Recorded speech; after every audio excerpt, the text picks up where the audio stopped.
De regresso então aqui à nossa conversa, à nossa sala privada, hoje a falarmos porque as nossas escolhas em termos de relação são influenciadas por quê? Os valores, ao fim e ao cabo, que valores é que estão nesta escolha. Estamos agora vamos passar para aquela fase mais dos riscos, não é? Dos riscos de escolhermos uma pessoa com base em determinados valores. Eu até vos posso dar aqui um exemplo, pegando já numa das razões que muitas vezes as pessoas levam a escolher alguém, quando são questões mais superficiais e pensando até no aspecto físico da pessoa. Conheço um caso de um casal que, aliás, agora esta mulher tem um novo companheiro, já não está com o companheiro antigo que tinha, mas ela tinha um corpo muito bonito, era uma mulher muito bonita quando era jovem, e o marido escolheu-a muito com base nessa questão mais estética. Não seria só essa a razão, certamente, mas era um dos valores que o fez escolhê-la. Mas a verdade é que essa beleza alterou-se, não é? Foi-se alterando. Ela até nem foi por ser mãe, nem foi por questões de ser mãe, foi por problemas que teve a nível de tiroide, e então ganhou peso e mudou muito o corpo dela. Mesmo com exercício físico não conseguia manter a imagem que tinha, e estava constantemente a ser pressionada pelo namorado a voltar à imagem que tinha inicialmente, porque aquilo era algo que ele valorizava imenso, não é?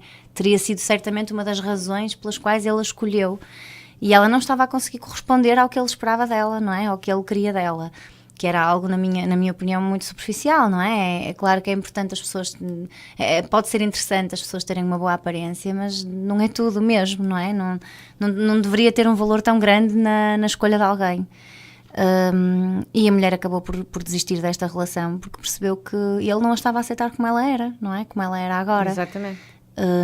E ele não conseguiu mudar isso. Ele foi percebendo que a situação não estava a funcionar, com ele sempre a pressioná-la, mas não conseguiu alterar, porque para ele era realmente muito importante que ela tivesse uma boa imagem, e ela já não estava a conseguir, por questões médicas, manter a imagem que tinha, e abandonou a relação. Por isso, os grandes riscos de nós escolhermos a pessoa com quem nos relacionamos pelas razões erradas, é exatamente de sofrermos ou de fazermos sofrer. Esse é um dos maiores riscos, de uma maneira geral, não é? A verdade é que, lá está, as mudanças podem ocorrer, e o que nos fez escolher determinada pessoa pode deixar de existir. Portanto, faz sentido escolhermos alguém em coisas que permanecem, não é? Em questões que de certa forma permanecem. Não que muitas destas questões que nós podemos pensar que permanecem, como por exemplo uma química, que se fala muito, haver química entre as pessoas, não que exista sempre, não é? Por exemplo, pode em alguns momentos baixar alguma coisa, ou mesmo até às vezes os interesses mudam, não é? E as pessoas podem mudar os interesses que têm, mas certamente não irão mudar tanto. Há outras questões que mudam muito mais facilmente. Por exemplo, escolhermos alguém porque tem determinado estatuto social ou tem determinado cargo a nível profissional. Isto é uma coisa que pode mudar, não é?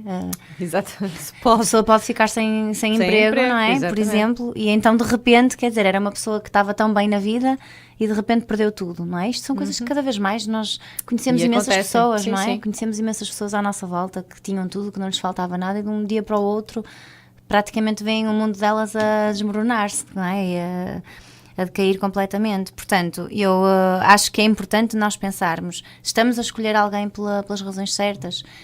Estamos a escolher por nós, ou estamos a escolher pelo que vamos mostrar aos outros, do que nós conseguimos, como um feito? Não é? A escolha de alguém não deve ser um feito para expormos socialmente, não é? Não vamos escolher alguém para exibir, não é? E muitas vezes isto acontece: as pessoas escolhem alguém com a ideia de: repara no namorado bonito que eu arranjei, no sentido de exibir, não é? Olha lá o pedaço de homem, o pedaço de homem que eu consegui. Que são coisas que se alteram, não é? Que são coisas que mudam muito. Portanto, na minha opinião, lá está, o mais sensato mesmo quando iniciamos uma relação com alguém, e eu continuo a acreditar que há muitas pessoas que o fazem desta forma, e ainda bem, é escolhermos com base no que sentimos, na química que existe, não é? Nestes sentimentos que se vão desenvolvendo, e deixarmos fluir uma relação, não é? Escolhermos porque acreditamos que aquela pessoa acrescenta algo na nossa vida, faz sentido, não é? Dá sabor, é quase como pôr o sal na comida, no fundo, não é? Então esta pessoa é o sal que vem dar, aquele bocadinho de sal que vem dar aquele sabor extra, não é? À nossa vida. e não porque precisamos da pessoa para viver ou precisamos da pessoa para exibir, não é? Acho que é uma má leitura que muitas pessoas fazem. Vou iniciar uma relação porque não consigo estar sozinho, ou porque preciso mostrar às outras pessoas que também sou capaz de estar numa relação. Desafiava mesmo os nossos ouvintes a questionarem se têm feito as escolhas com base no que é importante para elas, não é? Para eles próprios, ou mais numa ideia de mostrarem, não é? O que conseguiram, Exatamente. O grande feito.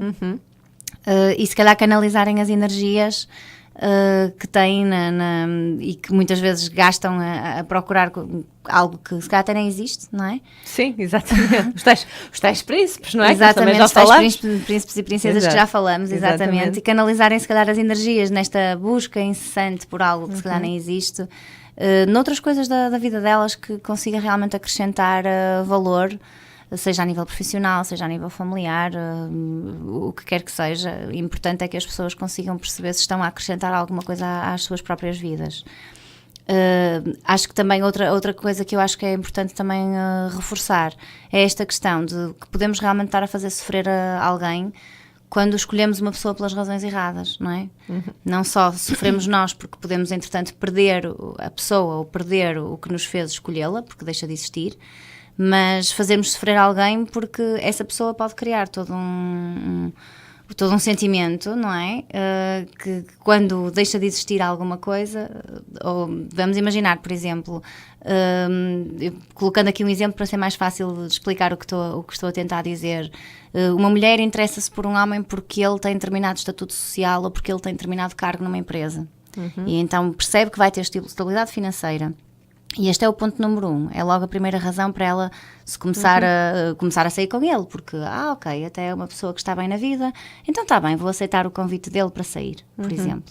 Este foi um valor que despoltou logo aqui um interesse. E se calhar até pode nem sentir grande atração por ele, física, e até sentir que não tem muitos interesses em comum, mas continua ali por trás.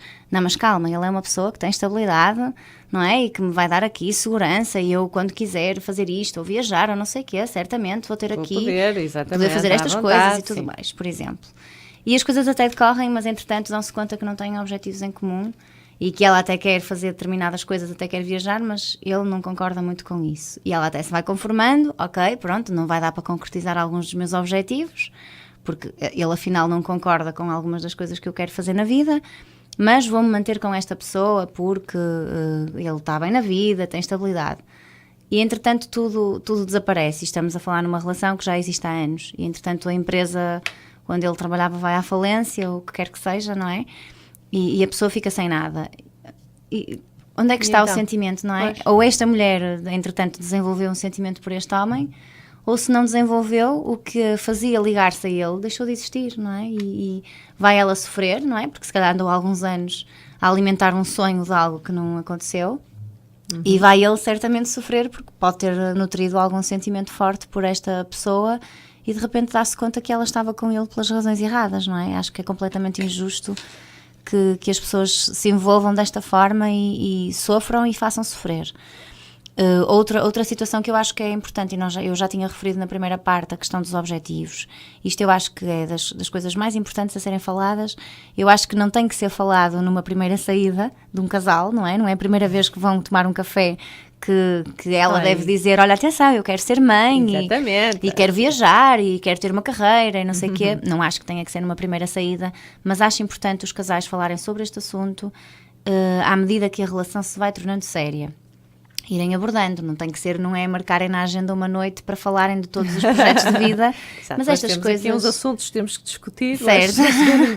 Exatamente. Mas é fundamental as pessoas terem abertura, terem a capacidade de falar sobre isso.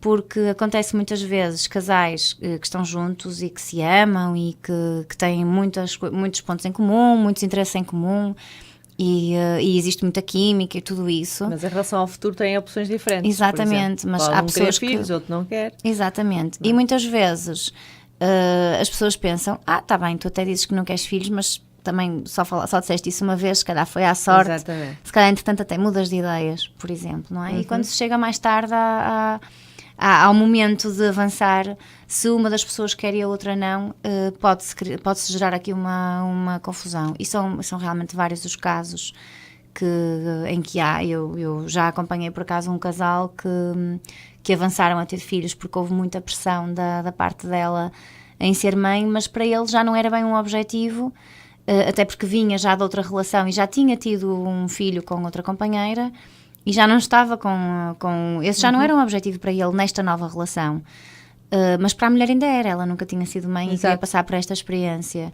Acabou por pressionar a que isto acontecesse e tiveram na altura muitos conflitos porque era algo que no fundo estava a chocar com a vida que ele queria ter, não é? Com ela e com a liberdade que ele queria ter, porque um filho, para quem é mãe ou pai, sabem bem que os filhos não nos trazem muita liberdade, muito menos no início, não é? Sim. A liberdade para fazermos o que queremos simplesmente deixa de existir, não é? Sem dúvida, sem Há dúvida. algo que é sempre muito mais importante e que está à frente de qualquer outra necessidade nossa até, não é? Portanto, acho que é fundamental pensarem bem e se estão em inícios de relação, irem informando a pessoa com quem estão, de quais é que são os vossos planos, se pretendem dedicar só à carreira, se pretendem unicamente viajar, não é? Ou se querem realmente ter filhos, falarem sobre isso. Porque quando ambos aceitam e ambos têm mais ou menos o mesmo projeto de vida ou conseguem ajustar os projetos de vida, é perfeitamente compatível e tudo bem e corre muito bem. Quando as pessoas não são completamente claras em relação aos objetivos que têm, pode no futuro criar graves problemas e muito sofrimento a ambas as partes, não é? Porque a relação pode entrar em ruptura não é? Sem dúvida, sem dúvida. Portanto, e as pessoas acabam por depois não conseguir concretizar os sonhos que têm, não é? É muito complicado. Sim, abrir o jogo no início para depois, não é? Claro, se avançar com os pés bem assentes, não é? Porque é como tu dizes, depois não se fala e vai-se avançando e a relação vai ficando sólida e vai-se construindo e tudo mais, e depois chega aquele momento de gostava de ter, mas eu não. Claro. E então, e como é que fazemos? E como é que não fazemos? E as coisas depois começam ali a coisa a esfriar, não é? Claro, ficar ali um sentimento. E surge muita frustração, não é? Surge muita frustração porque as pessoas não estavam a contar, se calhar, com essa notícia, com essa informação. E até principalmente eu acredito que, por exemplo, quando é questão dos filhos, e estamos a falar muito neste projeto, mas há pessoas que têm outro tipo de projetos de vida e eu acabei por referir este porque este acaba por ser mais frequente mesmo em consulta. O que me vai surgindo com mais frequência é esta questão dos filhos, que nem sempre as pessoas estão de acordo, ou muitas vezes os homens pensam, talvez, mas mais tarde. As mulheres têm um bocado um prazo de validade para esta questão, portanto também não se podem adiantar muito, cada vez se é mãe mais tarde e sem problemas nenhuns e gravidezes correm muito bem, mas não é assim tão fácil estar a adiar-se estes projetos. É verdade. Sim. E é muito angustiante para uma mulher, por exemplo, estar numa relação até aos 30 e tal anos com uma pessoa, descobrir aos 30 e tal, 32, 33, 34 anos que aquela pessoa afinal não quer ter filhos com ela e ter que desistir da relação, não é? Para procurar alguém nessa idade com quem se possa constituir uma família. Já não é um processo tão fácil assim, é um processo que muitas vezes pode levar inclusive a estados muito depressivos nestas mulheres em que sentem que tiveram ali estagnadas, tiveram a perder tempo com determinada pessoa, não é? E depois o relógio biológico é muito complicado. Claro que sim. Não é? Depois chega-se a uma certa idade, tudo fica mais difícil. Não quer dizer que não seja possível, mas tudo é mais difícil e é como tu dizes, depois pode gerar aqui as depressões e tudo isso. Daí a importância de sermos muito claros diretamente com o outro em relação ao que valorizamos e ao que projetamos para a nossa vida. Isto é extremamente importante, que as pessoas consigam falar sobre estas coisas umas com as outras e aliás, porque estamos a falar de valores na relação, se calhar mostrar ao outro e verbalizar o que é que valorizam no outro também. É outra coisa que eu acho que ainda não tinha mencionado e acho que é fundamental, uma vez que estamos a falar da valorização no outro. O porquê, o que é que valorizamos no outro, o que é que nós gostamos no outro, não é? Muitas vezes as pessoas não... Eu acho que não são assim tantas as relações em que as pessoas falam abertamente. Olha, valoriza em ti os teus ideais de vida, valoriza em ti a forma como tu lidas com o teu trabalho, valoriza a forma como me tratas, valorizo, não é? Valorizo a tua aparência, ok, mas, sim. Não é? Mas conseguir salientar várias coisas que se valorizam no outro, não é? Valoriza o teu projeto de vida, os teus objetivos de vida. Isto é importante que seja falado.